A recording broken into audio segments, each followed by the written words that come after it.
जय गुरुदेव। और दोस्तों, मेरे चैनल सिद्ध सावर मंत्र में आपका एक बार फिर से हार्दिक स्वागत है। और देखिए, आज मैं आपके सामने जो वीडियो के माध्यम से लेकर के आया हूँ वो एक कथा है। कथा क्या, एक कहानी है। और कहानी भी किसी और की नहीं, बहुत अच्छी कहानी है ये जो मैं आपको बताने जा रहा हूँ। तो मैं आपसे एक रिक्वेस्ट ज़रूर करूँगा कि वीडियो को पूरा देखना, स्किप मत करना बिल्कुल भी, या बीच में छोड़ना मत। हालांकि छोड़ने वाले छोड़ करके चले जाएंगे, उसकी कोई बात नहीं है, लेकिन जिनको थोड़ा आध्यात्मिक जगत से प्रेम है वो वीडियो को ज़रूर पूरा ही देखते हैं। और बहुत ही रोचक कथा है ये, और सच्चाई है, संपूर्ण रूप से सच्चाई है ये। देखिए, मैं कभी भी जो वीडियो बनाता हूँ या जिस किसी भी बात के बारे में आपको मैं बताता हूँ, कोई साधना भी दूंगा या वीडियो बनाऊंगा या कोई अनुभव बताऊंगा, तो वो कहीं ना कहीं मुझसे टच में होते हैं वो चीज़ें। अनुभव या तो मैं अपने दूंगा या फिर किसी अपने जो मेरे व्यूअर हैं या जो मुझसे टच में हैं उनके मैं आपको अनुभव बताऊंगा। ऐसे ही उठा करके हवाबाजी में नहीं करता हूँ। दूसरा, किसी भी कहानी को बताऊंगा तो कहीं ना कहीं उससे मेरा लगाव है या फिर वो कहानी मेरे टच में है। और दूसरा, कोई साधना बताऊंगा तो साधना में भी वही चीज़ है मेरी कि भाई कहीं ना कहीं मैं उसको नाप तोल करके देख लेता हूँ, तब उसके बाद ही मैं उसको बताता हूँ। ये मैं आपको सच्चाई के साथ बता रहा हूँ, इसमें कोई झूठ नहीं है। हालांकि मुझे ये कहने की ज़रूरत भी नहीं है। अगर मैं झूठ ही बोलता तो मुझे ये बात कहने की ज़रूरत नहीं है चैनल पर। लेकिन फिर भी जो मैं ये आपको कथा बता रहा हूँ, ये उत्तराखंड में, पूरे उत्तराखंड में पूजे जाते हैं और ये सच्ची घटना है। और इस घटना का कहीं ना कहीं कोई ना कोई संबंध कैसा भी, अब आप समझदार हैं, आप समझ जाइए बस, ठीक है। ज़्यादा नहीं कहूँगा मैं, क्योंकि मैं उस चीज़ को ओपन नहीं कर सकता हूँ। अब रही मेरी बात, देखिए, गुरुदेव की मेरे ऊपर, मैं इस मानता हूँ कि इतनी बड़ी उनकी मेरे ऊपर कृपा है कि वो चाहें तो कई कई जन्मों का दिखा देते हैं। तो गुरुदेव ने, अब मैं जो आपको कहानी सुनाऊंगा, इस कहानी में कुछ लोग ये भी कह सकते हैं कि ये सब झूठ है, ढकोसला है, ड्रामा है। क्यों? क्योंकि जब गुरुदेव ने मुझसे बताना शुरू किया तो फिर मैंने भी गुरुदेव को ये बात बोल दी कि मैंने कहा, गुरुदेव क्यों हवा में फेंक रहे हो तुम? मैंने कहा, क्यों मेरा पागल बना रहे हो हिंदी में? तो गुरुदेव कहने लगे, मान या मत मान तू, बाकी जो सच है वो सच है।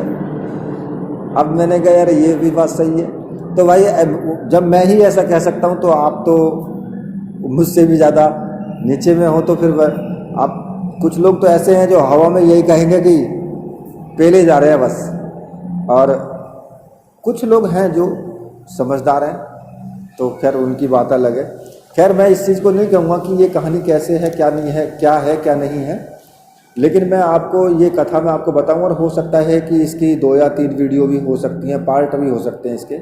अगर ज़्यादा लंबी वीडियो हुई तो मैं इसके पार्ट कर दूँगा कि एक पार्ट 1, पार्ट 2, पार्ट 3, इस तरीके से जो भी इसके पार्ट होंगे। लेकिन आप इसको ध्यान से सुनना, ये बहुत ही आपके लिए ज़रूरी भी है और बहुत रोचक भी है ये। देखिए, जो उत्तराखंड है वो हिमालय की श्रेणियों में लाखों देवी देवताओं का निवास स्थान है वहाँ पर। और उन सभी देवी देवताओं की अपनी एक परंपरागत बहुत सी कथाएं भी हैं, ठीक है। और देवभूमि कहा जाता है उत्तराखंड को। इसका इतिहास भी बहुत रोचक है, ठीक है। तो यहाँ पर एक ऐसे ही देवता हुए हैं जिनका नाम है गंगनाथ जी, जिनकी पूजा पूरे उत्तराखंड में की जाती है और बड़ी श्रद्धा से की जाती है। ये सुख, समृद्धि और न्याय के देवता हैं वहाँ पर, और बहुत पूरे उत्तराखंड में बहुत ज़्यादा पूजा जाता है। और जो उत्तराखंड के मेरे व्यूअर होंगे वो सुन भी रहे होंगे, उनको पता होगा ये सब। और सुना क्यों रहा हूँ मैं इस चीज़ को? क्योंकि मैंने तंत्र मंत्र का चैनल है, लेकिन एक मैं कथा इसके अंदर बीच में एक वीडियो दे रहा हूँ। तो मैं इसको सुना क्यों रहा हूँ? क्योंकि कहीं ना कहीं मुझे इससे लगाव समझिए, या फिर कोई ना कोई किसी ना किसी तरह का यहाँ पर इस एक तरीके से टच समझिए। अब ज़्यादा उस बात को विस्तृत रूप में मैं नहीं बोल सकता हूँ। तो देखिए, ये जो वास्तवता में है, जो गंगनाथ जी हैं, इनकी कथा जो ज़्यादा पुराने समय की नहीं है। ये उस समय की बात है जब दिल्ली के शासक औरंगजेब थे। 1700 ईस्वी के आसपास की ये घटना है, ठीक है। तो उस समय क्या हुआ था, उस समय मुस्लिम धर्म का प्रभाव कुछ ज़्यादा हो गया था और कुछ हिंदू अपने धर्म की रक्षा के लिए हिंदुस्तान के दूर दूर के प्रांतों में, छोटे छोटे राज्यों में जाकर के शरण ले रहे थे। उस समय उत्तराखंड का जो जिला है अल्मोड़ा, वो एक राज्य हुआ करता था उस टाइम पर, जिसका जो कार्य क्षेत्र था वो बहुत दूर तक फैला हुआ था। और उस समय अल्मोड़ा के राजा जो थे वो चंद वंश के राजा थे और चंद उनका नाम था, ठीक है। वो राज्य करते थे और उन्होंने बहुत से मंदिरों का निर्माण भी कराया है। तो एक बार राजा जो चंद थे, उनके पुत्र की तबीयत बहुत खराब हो गई और वो हमेशा बिस्तर पर ही पड़े रहते थे। अब उसकी इस दशा को देख करके राजा चंद और उनकी जो पत्नी थी वो दोनों चिंता में रहते थे। तो उसी समय एक जोशी ब्राह्मण थे जो अल्मोड़ा पहुँचे। वो अपने धर्म की रक्षा के लिए अपनी जन्मभूमि से दूर अपनी पुत्री को लेकर के, जो उनकी पुत्री थी, पुत्री का नाम था भाना, उसको लेकर के अल्मोड़ा पहुँचे थे वो अपने धर्म की रक्षा के लिए। क्योंकि उस वक्त क्या हो रहा था कि औरंगजेब के शासनकाल में ज़्यादातर हिंदुओं को मुस्लिम बनाया जा रहा था और जो हिंदू लड़कियां थी उनका विवाह मुस्लिम लड़कों के साथ कराया जा रहा था। तो इसलिए वो अपनी पुत्री को लेकर के अल्मोड़ा के ज़िले में, अल्मोड़ा में मतलब उस राज्य में चले गए। अब यहाँ पर एक प्रसंग आता है कि कुछ इतिहासकारों ने क्या किया है कि जो भाना है, जो जोशी जी की बेटी है, उसको उन्होंने पत्नी बता दिया यहाँ पर, और ये गलत है। ये इस चीज़ को मैं दावे के साथ कह सकता हूँ कि जोशी जी की ये बेटी थी भाना, ये पत्नी नहीं थी। जो भी इतिहासकारों ने इसमें दिया है, जिसने भी ये कहा है, वो बिल्कुल एकदम गलत कहा है। क्योंकि जो मैं उस चीज़ को सच बताऊंगा जो मेरे गुरुदेव मुझे बताएंगे, ठीक है, उस चीज़ को मैं सच मानता हूँ। और मेरे गुरुदेव जो बताते हैं वो सच के सिवा झूठ तो बोलते, झूठ का तो खैर मतलब ही नहीं है। जो गुरुदेव ने बता दिया वो पत्थर की लकीर है, बिल्कुल एकदम सच। और जो मुझे गुरुदेव ने बताया वही मैं तुम्हें बता रहा हूँ। ये पुत्री थी उनकी, ठीक है। तो मैं अब आगे आपको इसकी कथा में आपको आगे सुनाता हूँ। तो जोशी जी को जो है आयुर्वेद का बहुत अच्छा ज्ञान था। जब जोशी जी ने राजा के पुत्र की बीमारी की खबर सुनी तो वो राजा के पास गए और पुत्र का उपचार करने को कहा उन्होंने। राजा ने अपने सभी जो भी वैद्य थे, औषधि का प्रयोग करके देख चुके थे वो, और कोई फायदा उनको नज़र नहीं आ रहा था। तो जोशी जी की जो बात जोशी जी ने कही तो उन्हें थोड़ी आशा की किरण नज़र आई और उन्होंने जो है अपने पुत्र के उपचार की आज्ञा दे दी। अब जोशी जी ने 3 महीने तक उनके पुत्र का उपचार किया। तो धीरे धीरे राजकुमार ठीक होने लगे और बहुत जल्द वो अपने पैरों पर खड़े हो गए। यह देखकर राजा चंद ने और महारानी ने उसको देख करके बहुत खुश हुए और उन्होंने जोशी जी को अपने राज्य में ही रहने की विनती की। और ये विनती नहीं की, उन्होंने कहा, जो राजा चंद थे उन्होंने अपने राज्य में मंत्री का एक पद दे दिया उन्हें, और पूरे राज्य में पूजा पाठ का काम देखने के लिए और करने के लिए उसकी पूरी जिम्मेदारी दे दी। अब तो राजा जोशी जी जो मतलब राजा जोशी जी से राजकाज के जो काम थे उनमें भी जो है वो सलाह लेने लगे, ठीक है। तो एक दिन क्या होता है, एक दिन राजा ने जोशी जी से कहा कि आप इतने दूर से आए हो, पर आपने ये जो दूरी में बीच में जो पड़ने वाले खतरनाक जंगल हैं, जंगली जानवर हैं, उनसे अपनी रक्षा कैसे की, आप कैसे आए पहुँचे यहाँ तक। तो जोशी जी ने कहा कि जैसे आपके पुत्र की रक्षा करने के लिए भगवान ने हमें इतनी दूर से आपकी सहायता के लिए भेज दिया ना, वैसे ही उसी भगवान ने हमें रास्ते की सभी कठिनाइयों से रक्षा के लिए एक वीर को भेज दिया था, जिसने हमारा मार्गदर्शन भी किया और जंगली जानवरों से भी हमारी रक्षा की और मेरी पुत्री के प्राणों की भी रक्षा की। हम उस वीर की सुरक्षा में होने के कारण ही आज जीवित हैं, वरना हम यहाँ नहीं पहुँच पाते।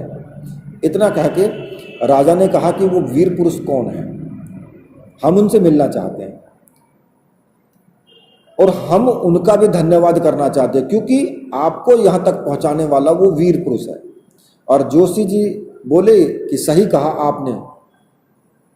तो जोशी जी ने कहा कि उसका नाम गंगनाथ है और वो हमें जंगल में भटकते समय मिल गया था। उसके बारे में हम ज़्यादा नहीं जानते, क्योंकि हमारे पूछने पर भी उसने सही तरीके से बताया नहीं। हम उसे आपके पास जरूर लेकर के आएंगे, ठीक है। ये चीज़ उन्होंने यहाँ तक हुई। अब ये कथा आगे आगे चलती है, आप देखिए इसमें क्या क्या होता है।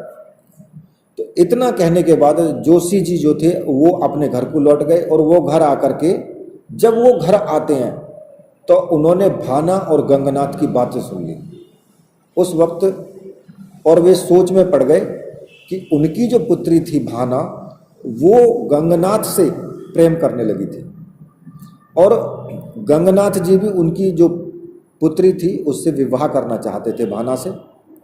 लेकिन जोशी जी इस रिश्ते को बिल्कुल भी स्वीकार नहीं कर सकते थे। क्यों?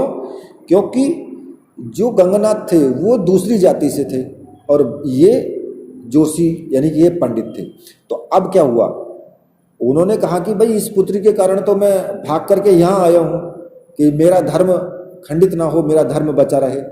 लेकिन यहाँ पर भी आने के बाद वही बात हो रही है मेरे साथ में कि भाई अब यहाँ पर भी दूसरी जाति का है तो मेरा तो धर्म की रक्षा ही नहीं हो पाएगी। तो वो इस तरह की जो बात जो है वो विचारने लगे कि भाई अपने अब धर्म की रक्षा कैसे हो। तो अगले दिन जो है जोशी जी ने गंगनाथ को अपने साथ राजा के पास लेकर के गए। तो राजा ने गंगनाथ जी का स्वागत किया और उनका धन्यवाद भी करा। तो गंगनाथ जी की बहादुरी के जो किस्से थे, राजा ने उन्हें अपने राज्य में होने वाली जो प्रतियोगिता थी उसके बारे में सूचित कर दिया, ठीक है।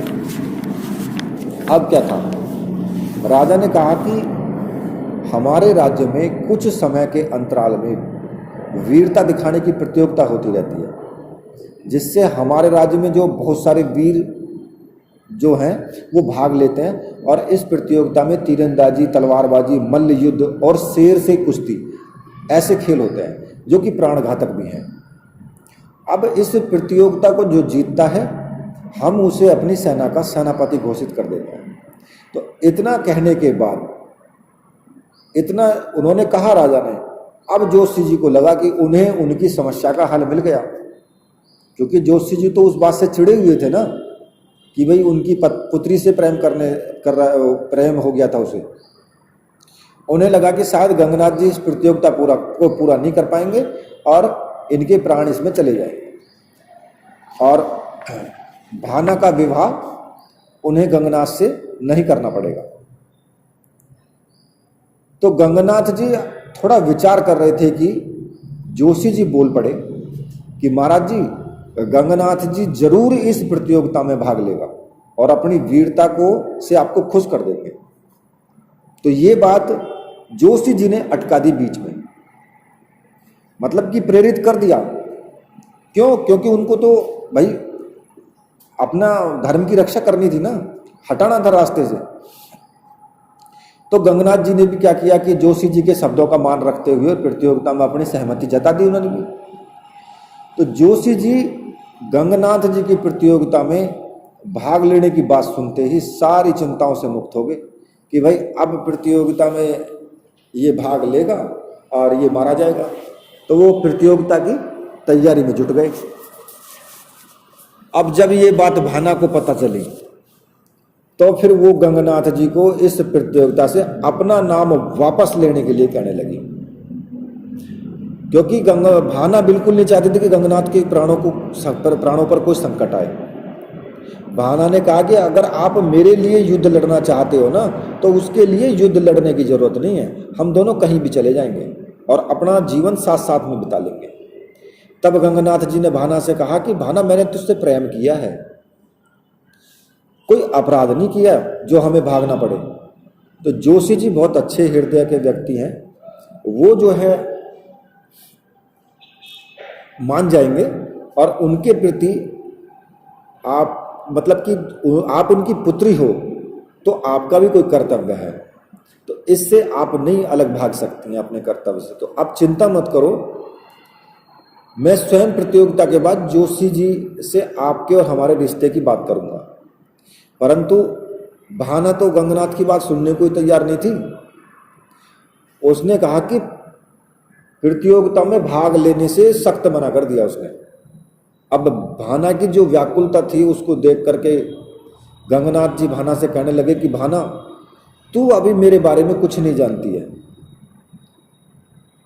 पर मुझे लगता है अब मुझे जो है अपने बारे में तुम्हें सब कुछ बता देना चाहिए, पर तुम ये बात किसी को बताना मत, ठीक है।